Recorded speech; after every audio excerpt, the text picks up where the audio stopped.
Now that this is dried, I'm just going back in here and defining some more of the darks.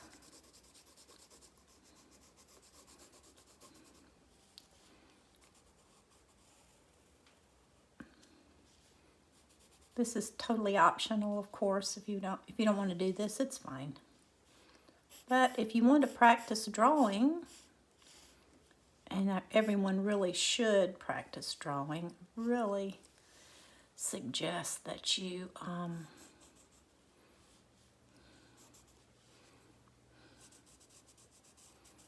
just try it.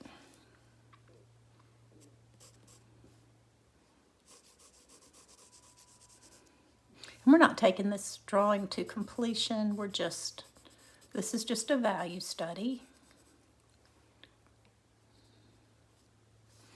However,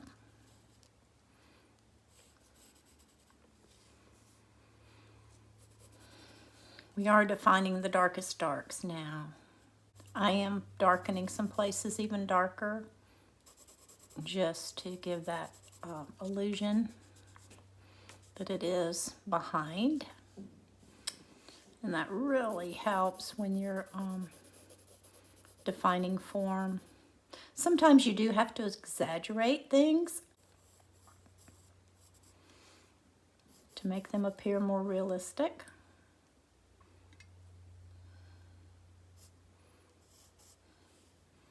Actually, this comes in front of that, apparently.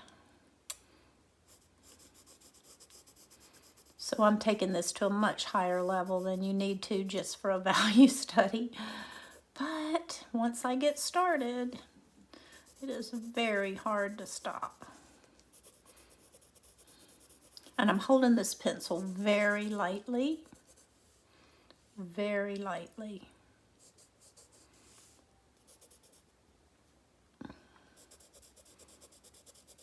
As you can see. So see, that's just defining what's behind, what's in front.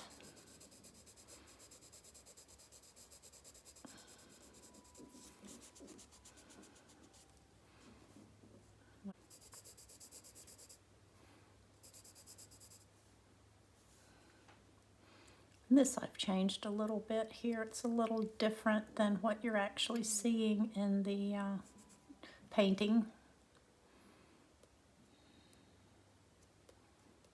So there should actually be another darker area in here.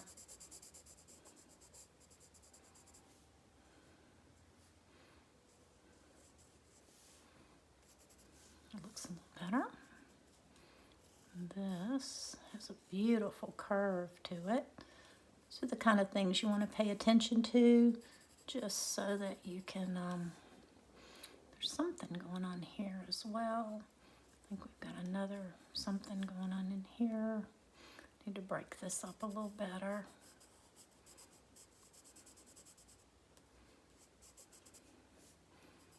If that bothers you, you can do something different here. All right. I think we have all the important darks in. And of course, as we paint it, we can always add what we need to add.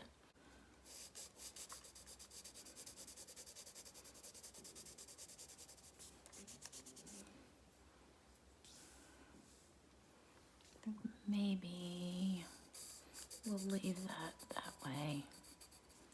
So that's kind of nice, even though that's not exactly correct. That looks fine. No, maybe it doesn't. Yeah, I don't think I like that. See, it's that easy to correct. I think we'll put that more how it needs to be.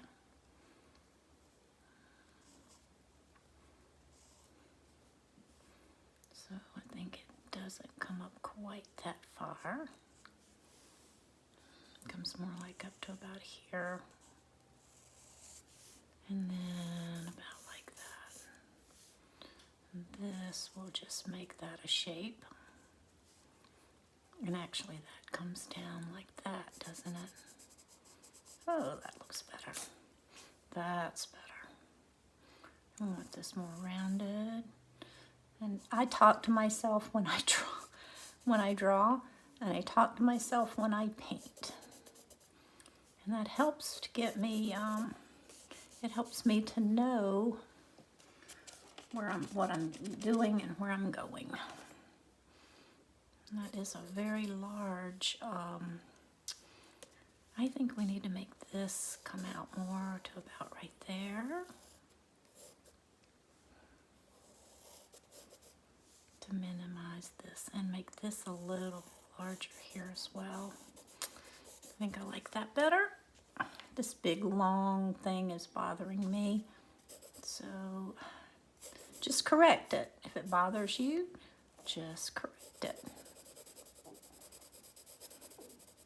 It's your painting, it's your drawing. You can do whatever you want. That should come out a little bit. Overlap that. I like that better. That makes this much darker right in here. Much better. Okay, I need to stop now. Anyway, you can sit and do this as long as you want, but I think we have what we need in the way of values. This should come up here. This is actually part of this. So I've made that a little too large there. That's easily corrected.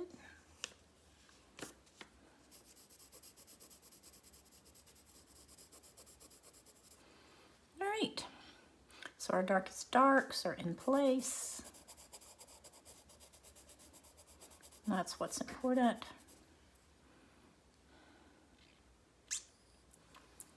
And this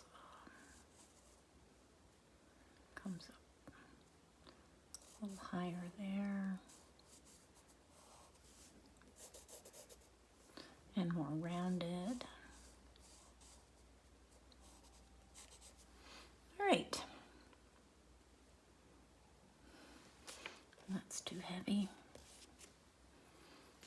So we want that, not like that. And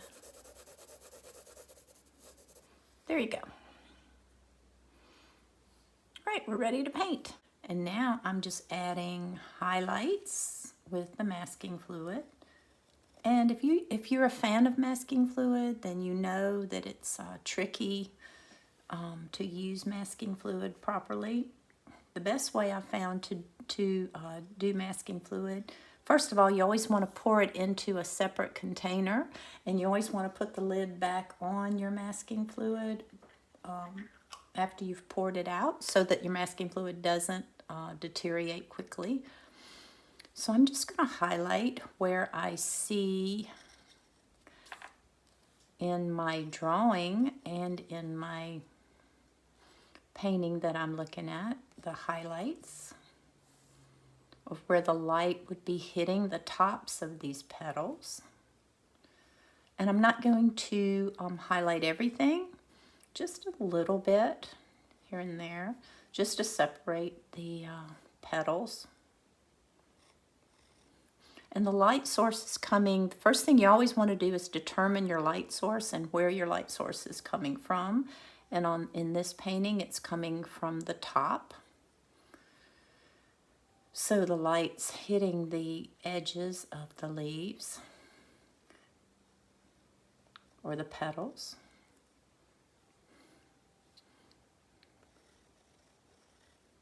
We've already done our value study, so we already know what we're looking for when it comes to the values, which is really nice. Let's get some whites just hitting down here. Anywhere that you think the light would be hitting, and sometimes you have to exaggerate this, especially if you're not working from the best photograph. I like to use this little stylus when I do masking fluid. This came from Hobby Lobby. It's very inexpensive. And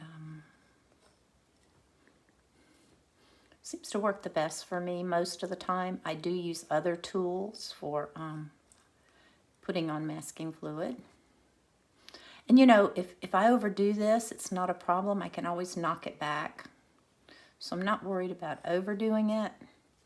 I do want to save more white than I really think I need to, just for the reason that I need the depth and I need the contrast and value. So of course the white is my lightest value. So, and you can tint your masking fluid if you cannot see where the masking fluid is, if you're dealing with white paper like we are here.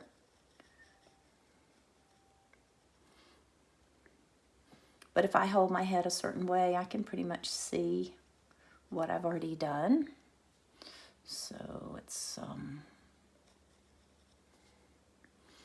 too much of an issue for me. Botanicals are just so much fun to paint. They're such good subjects.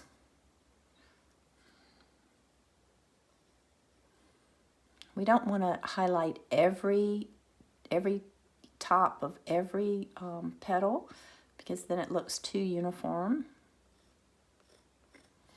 Okay, so I think we're going to call that good enough. Then when this dries, we will determine our background. So let's talk about backgrounds for a minute. This painting, of course, of an artichoke is done with the greens and the violets. And these are secondary colors. So if I wanted to do a color scheme of secondary colors, I could, if I were not considering the background, I could use a variation of an orange. But because this is a delicate, soft painting, I really want to keep it neutral. This is watercolor, and it was done on linen. So you can see it's very soft. So I'm going to look for a soft color that will emphasize the subject, the focal point itself, but be a nice neutral background. So that's really your preference, whatever you prefer to use. But I'm going to use probably a soft gray. But before I can do anything, I'm going to have to and often I use a black background to really make it pop. We could do a black background if we choose to in our class. That's up to you. We are also going to paint this in oil. So maybe we will do a dark background. That might be kind of interesting and fun to do. So we'll put the gray on first and see what we think. And then perhaps we will just push it darker until we get a black background. A lot of my students struggle with doing black backgrounds, so we might do that. We'll just have to see when we get there. So let's let this dry, and then we will be back. Our masking is dry enough. So we're going to lay down, because I'm not sure if I want a gray background or a really dark background. I am going to start with a nice, beautiful gray, and then we'll decide. And I'm just going to do a loose wash here with a big brush. And if it overlaps in some places, that's probably a good thing. You don't want your painting, your subject matter to stick out as if it were, I'm going to just go ahead and do that whole thing, as if it were a stick-on sticker. So keep these edges wet.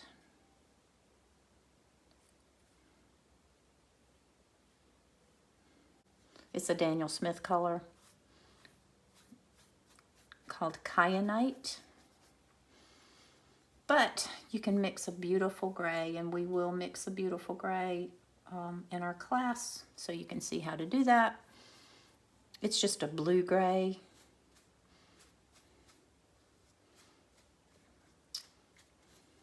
But your background is really your choice. You do need to take into consideration your color theory and making pleasing color choices. Mostly the background. I put the background in first so that I can delineate the actual subject matter, and I don't have to worry about where the lines are because I pretty much know right away. Do the same thing with oil. So, all right. Okay, we're going to let that dry. And then I'm going to lay in the violets and the greens and see if I like that combination. And if I don't, we'll just go back in and make the background much darker. So we will decide that after this is dry. The great thing about starting with a light background is you can alter it. You can always change your background. And this paper I'm painting on is Bow Hung Rough, which is my favorite rough paper for doing botanicals, although I do love Fabriano's rough and Arch's rough and Saunders Waterford. So really, I like them all. I like rough paper though. So anyway, we're going to let that dry, and we will be back to start painting in the artichoke.